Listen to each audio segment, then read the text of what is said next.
Previously. Whatever. We're going for a little drive. A drive? Is this related to the work you have lined up for me? You could say that. But today, the only work you'll be doing is hitting the gym.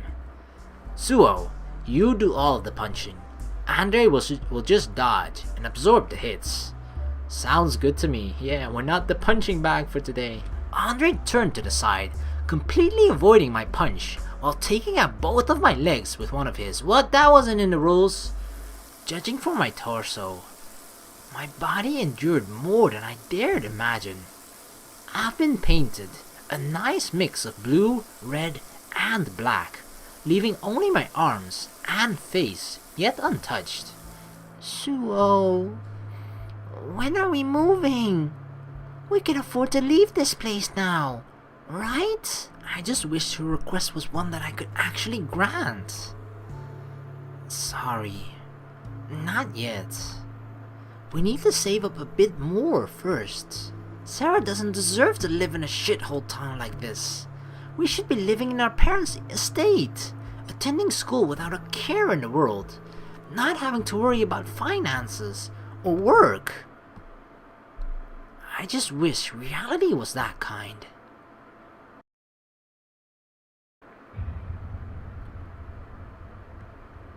Chapter 3: Escalation. The next day. It is currently Wednesday morning, September the 7th. After a night of much needed rest and bitter tears, I woke up with my sister's face still buried in my chest.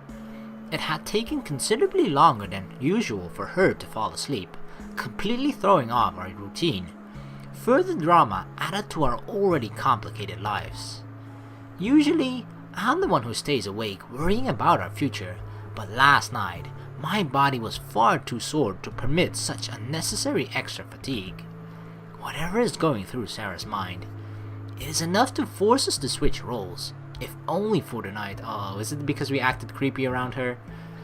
Or towards her, actually? It's not even creepy around her, it was actually creepy towards her. That makes it worse, right? No matter what excuses she makes, the proof that something is wrong has now soaked the front of my shirt. Did she drool? Is she a drooler when she sleeps? Dragging my aching body from the bed, I softly removed my sister's arms from my chest and headed to the bathroom. I gave my body another brief inspection, eyeing the bruises adorning my torso as I attempted to assess the damage. Wow, that ointment really did the trick. I may be a fast healer, but even I can't make bruises disappear overnight. Some of the bigger ones are still present and looking far worse than yesterday, but I'm sure they'll be gone in a day or two. Now, if only bruise ointment can fix a broken tailbone. Clearing such concerns from my mind, I headed back to my room and changed into fresh clothes. The kind that aren't soaked in tears. Oh, that's what she meant. Oh, she was actually crying. Dang, I thought she was like drooling Sara, but she was actually crying. Dang. Usually I'd wait for Sara to leave the room, but since she's still sound asleep, I suppose there's little point. Whatever got into her last night, Sara's body is already compensating for it. I hope you feel better today, Sara. You're really worrying me. I racked my brain as I tried to think of all the possible reasons for Sara's sudden unease, but the only causes I could think of didn't explain her desire to move. Maybe she doesn't feel safe here. If Sara were simply distraught over our parents' deaths, moving from one rented house to another wouldn't solve anything. Similarly, if Sara was having problems at school, she'd want to change schools, not houses. The only thing that would be changed upon moving houses would be the commute itself, which... No. Wait a second. I might be onto something there. Sara catches both a bus and train to school. That gives her ample time to be affected by the evils of this town. Are other students harassing her? Are strangers approaching her? Is Sara simply feeling uneasy in this unfamiliar town? Whatever the truth may be, there is unfortunately nothing I can do to help. Not yet, at least. As long as Sara won't confide in me, I'm already limited in the number of ways I can help, and if moving houses is the only way to put her mind at ease, we'll still have to wait until I have more money. All I can do right now is give her time. I'll let Sara sleep in, spend the day at home, and regain her usual sense of self. And while she's doing that, I'll be tending to problems of my own. Keep clear.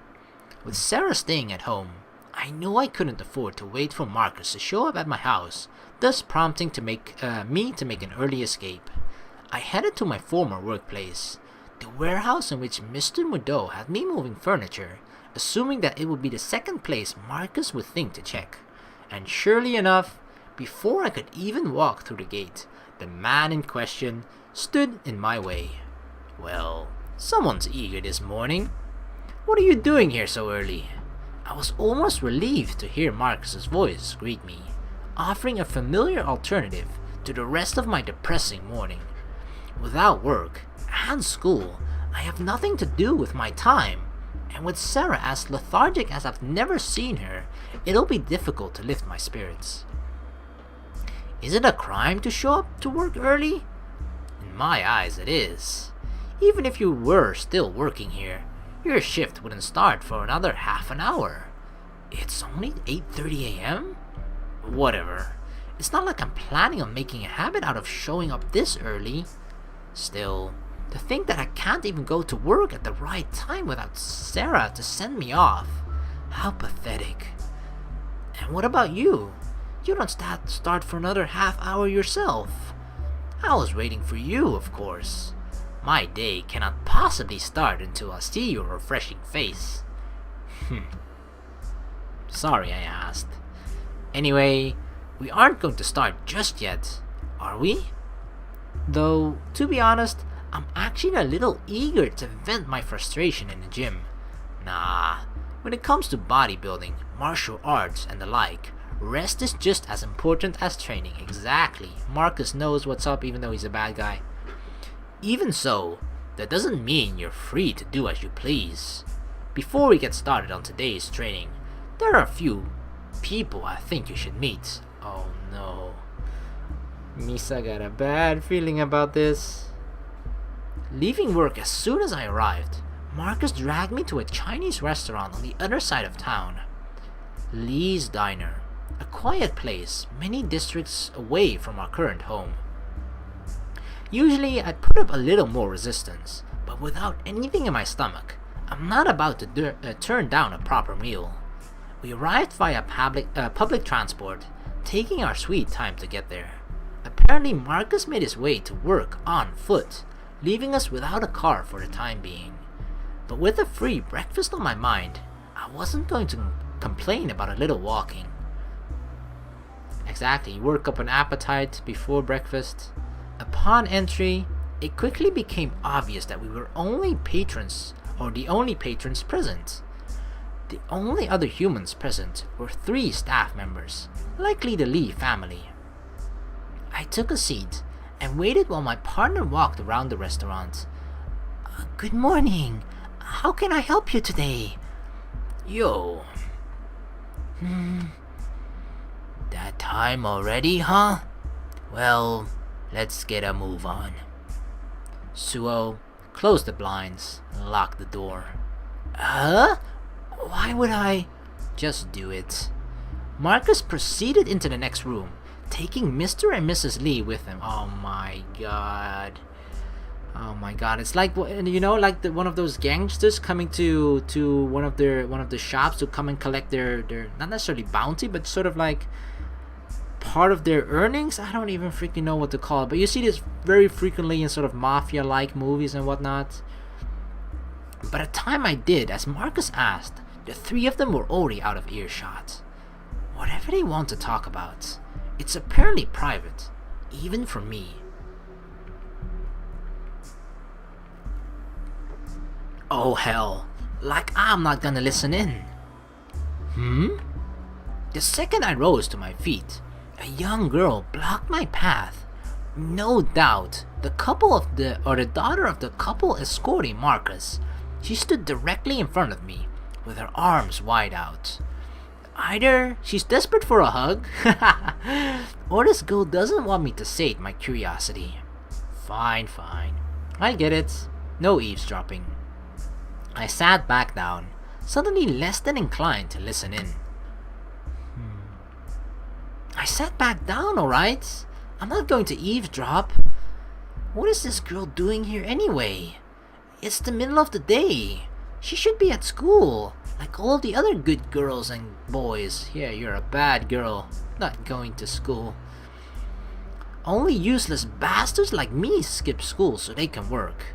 Actually, it could actually just be the fact that they actually just desperately need the money. Hey, shouldn't you be heading to school? School? Forget it. It's none of my business anyway. Before I could mull the question over any further, Marcus and the Lee couple returned from the next room. Sorry to keep you waiting. I know how busy a man you are.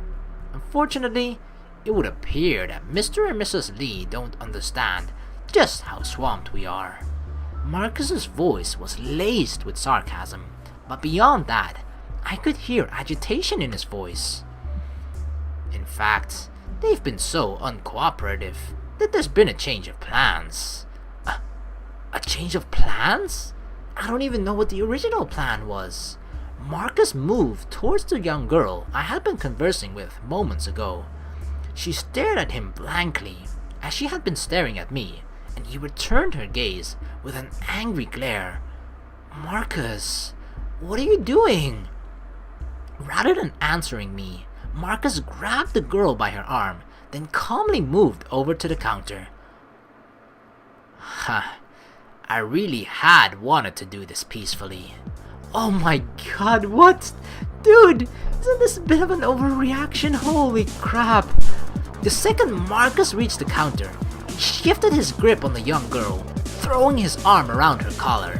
From under the counter, he grabbed a pistol, aiming it at the girl's temple without hesitation. I was trying to do this by the book. I was trying to be nice. But since you frickin' chinks don't understand how to negotiate, I guess I have no choice. Oh my god, why does he have to say those words? I remained seated, shocked by the sudden call to action. Mr. and Mrs. Lee were in a similar situation, immobilized by fear, afraid to take a single step, lest their daughter pay the price in response. We all simply stared at Marcus, eyes wide open, without a clue what he would do next. Now that I've got everyone's attention. May! Mrs. Lee suddenly shouted out, interrupting Marcus mid-sentence. Please, why are you doing this to us? Just take what you want and leave! Marcus ignored their pleas, violently pushing his gun into May's temple the instant Mrs. Lee took a step forward. As I was saying, Suoh, get over here and empty the cash register. Oh my god, how did I get dragged into this? Fuck. Huh? We're robbing them? We're settling a debt. Now get moving. Despite my hesitation, I did as Marcus said.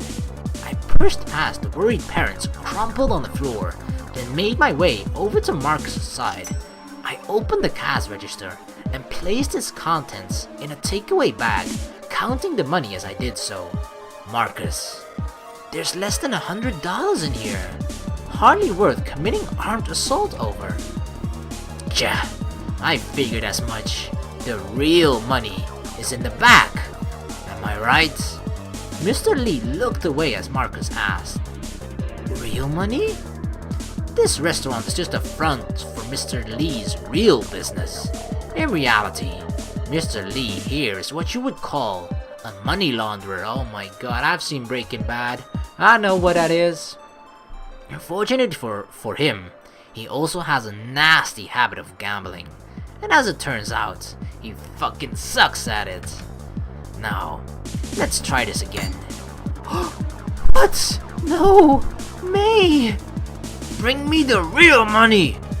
Marcus pistol whipped May, sending her straight to the floor.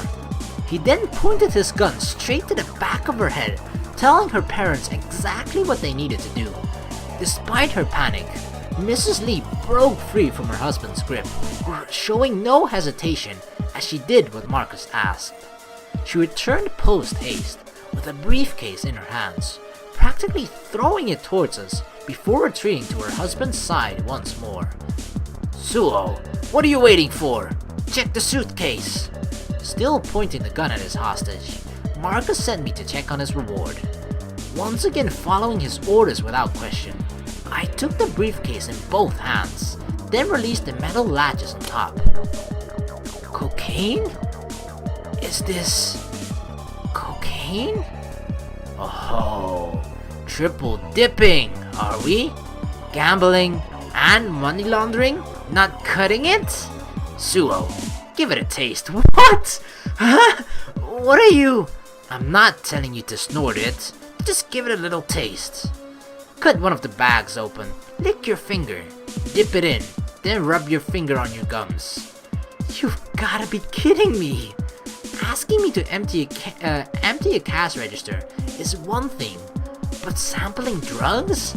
I can't! I don't even know what that stuff's supposed to taste like.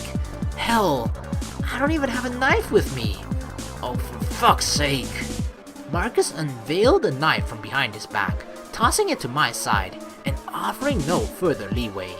Swallowing the last of my reservations, I took the sturdy blade and sliced one of the bags open. I followed Marcus's instructions and dipped my finger into the bag, taking as small an amount as possible and hesitantly rubbing it on my gums.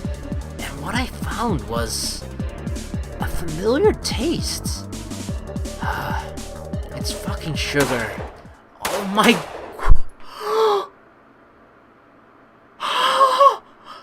Holy fuck. Without saying another word, Marcus put a bullet through the back of May's skull. He then followed up with a shot to Mrs. Lee's chest and ended with a bullet through Mr. Lee's forehead. In a matter of seconds, he wiped out the Lee family, quickly murdering them all without a moment's hesitation. And as the corpses lay before him, Marcus calmly grabbed a paper bag full of cash, then waltzed into the next room as casually as ever. What are you waiting for? We're not done yet. Oh my god, this is just like another day for Marcus. He's used to this shit. Keep an eye out on anything valuable. Got it? Oh my god. Holy crap, he just shot all three of them. Like bam, bam, bam. After scrounging up whatever cash we could find within Lee's diner and ordering 3 corpse removals, Marcus took a seat on the opposite side of the room, gesturing for me to do the same thing. Happy to move as far away from the late Lee family as possible, I grabbed a chair facing the opposite direction, choosing to glare at Marcus rather than glance over at the dead bodies behind me. Oi, oi, don't look at me like that. It's part of my job, alright? It's part of your job to kill people for no damn reason? Oh, please. Like you're one to talk. Oh my god, he's just gonna use that against us, right? Like, he already knows, like, yeah, you're a killer just like me, so why are you sort of like condemning me for something that you have done yourself as well? Besides, now that my cover job with Mudo is gone, thanks to a certain someone, I'll be doing this a lot more of this from now on. Cover job? What are you talking about? You didn't think I was working with you because I like moving furniture, did you? I was working for Mudo to help explain my suspiciously high income. My real job is far more dubious. No, I already gathered that much. But what I mean is, what is your real job? What kind of job means killing people like that? Well, do you remember Karasu? The man I told you about in the underground stadium? I work for one of his underlings collecting gambling debts, many of which are accumulated in that very stadium. So Marcus is already working for that man, huh? No wonder he knew so much about that stadium and had keys to the side entrance. That still doesn't explain why you had to kill those three. Why are you getting so hung up on a couple of corpses? Mr. Lee not only failed to pay his debt, he also started dealing drugs on the side, obviously without Karasu's permission. That kind of deception cannot be tolerated. He needed to be made an example of. As much as I hate to admit it, I understand what Marcus is saying. Mr. Lee became indebted to the wrong person, then tried to avoid paying what he owed. Any self-respecting crime lord would have disposed of him. But there's one thing I don't understand. Then, what about the girl and the wife? Why should they die because of what he did? You aren't even trying to think for yourself now, are you? There are two reasons why I did what I did, and even if you don't agree with them, I'm sure you'll understand. First, there are many people who care more about the lives of their families than about themselves. By killing the family of someone who does wrong, others are warned that their actions will impact their loved ones, giving even the suicidal reason to think twice. As for the second reason, tell me, Suoh, when a woman and a young girl living in a town like this have their sole source of revenue taken away and an insurmountable debt pushed onto them, what do you think will happen? Debts? And no source of money? A little close to home, huh? But they aren't you. There are only so many ways ordinary people can make a living in this town.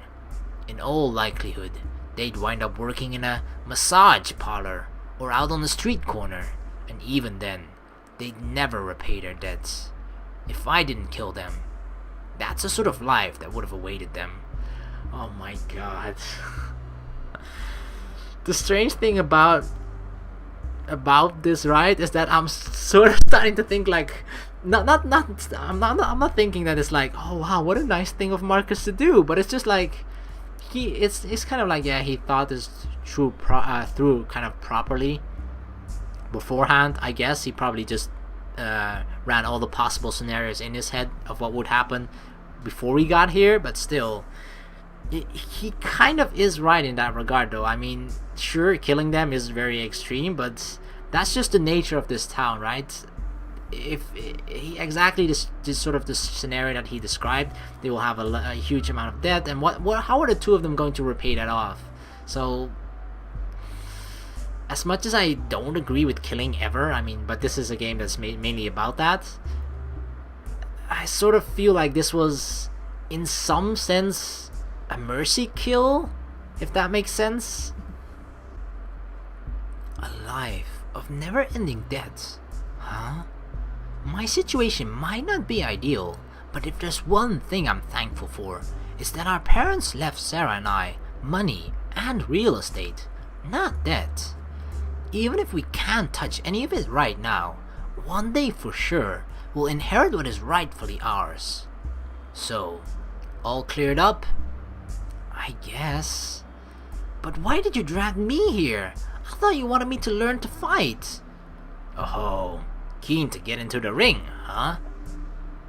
The thing is, trustworthy collectors are far more valuable than meatheads who know how to beat each other's brains in. Given your incident with Mudo, and the fact that you didn't seem interested in fighting for a living, I thought this might be more up your alley. Well, he's not wrong. Does this mean you're going to be killing more people? Like you care. But no, chances are that I won't. This visit was an outlier. Most don't turn violent, and certainly not fatal. There's no money to be made killing people before they can repay their debts. Just a sec. Marcus left the table and headed for the door, letting in a familiar face. Oh, it's Andre. Honestly, again already? This is the second time you've called me out this week. You've gotta learn to deal with this shit yourself. Now, you should be flattered that I find you reliable enough to count on. I'm ecstatic. Now, where is... Spying on their corpses from across the room, Andre set his sights on the Lee family. Are you fucking kidding me? Removing a single relatively unscathed corpse is one thing, but those two are bleeding everywhere. There's a third one behind the counter. God damn it, Marcus!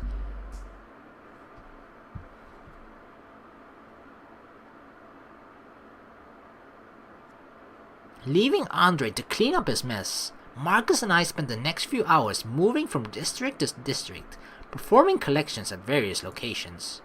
True to his promise, Marcus didn't kill anyone else, and although he did rough a few people up, I couldn't complain. Though I attempted to convince myself otherwise, the fact is that I have no problem with violence, or even when killing, when it comes down to it. Despite my complaints, when things did turn violent, during our last stop, I ultimately stepped in to help Marcus, allowing myself to do what I previously chastised him for doing. Oops, that was my alarm. Even if I didn't kill anyone, the matter of fact is, I'm not really a very moral person. After parting ways with Marcus, I headed straight home, making sure to return before my sister. With all the despicable acts today birthed, the last thing I need is for Sara to notice the blood on my clothes. Further to that, if I don't get some rest and compose myself, she's going to sense that something is wrong. The best thing for me to do right now is to just take it easy. I walked through the front door and straight into the living room, halting dead in my tracks as I noticed a presence that shouldn't be a presence. Suoh? You're finished with work already? Shit! I completely forgot that I left Sara at home today. After seeing the state Sara was in last night, I didn't dare wake her this morning. Well, not exactly. Wait a minute. Is that... Oh my god! You're bleeding! Sara jumped to her feet and immediately ran into the bathroom, diving for the medicine cabinet. She returned almost instantly, carrying with her bandages and antiseptic, which she hurriedly opened. Let me know if it's too tight, okay? Why do I need a bandage? This isn't even my blood. Is Sara so worried that she hasn't noticed? What a joke. Though I suppose I shouldn't laugh. Her concern is actually rather comforting. I've spent today observing people at their worst, turning against one another over material possessions, laying blame, pleading for one more chance. It's nice to be reminded that not everybody is like that. Is it too tight? Tell me if it hurts, alright? Relax. I'm fine. It's just a little blood. You don't have to... No! I do have to. Let me fix this. I'll be done in a minute. I guess Sara isn't willing to listen to reason. She's going to tend to my injuries, and I have no say in the matter. Maybe this is for the best. I don't like to see Sara worried, especially when it's my fault, but it beats the depressed stage she was in this morning.